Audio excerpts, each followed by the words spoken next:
Yaşayış və bağ evlərinə dair texniki inventarlaşdırma orqanları tərəfindən 2001-ci il yanvarın 1-nədək tərtib olunmuş texniki pasportlar çıxarışın alınması üçün əsasdır.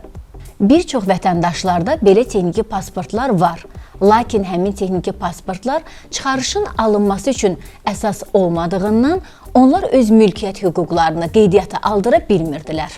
Prezidentin 16 iyul 2025-ci il tarixli 444 nömrəli fərmanı bu problemi aradan qaldırmış oldu. Fərman qəbul edildikdən sonra 2001-ci il yanvarın 1-nədək texniki inventarlaşdırma orqanları tərəfindən yaşayış və bağ evlərinə verilmiş texniki pasportlar çıxarış əldə etmək üçün hüquq müəyyən edici sənəd hesab olunur. Sözü gedən texniki pasport əsasında çıxarış almaq istəyən vətəndaşlar nəyə diqqət yetirməlidirlər?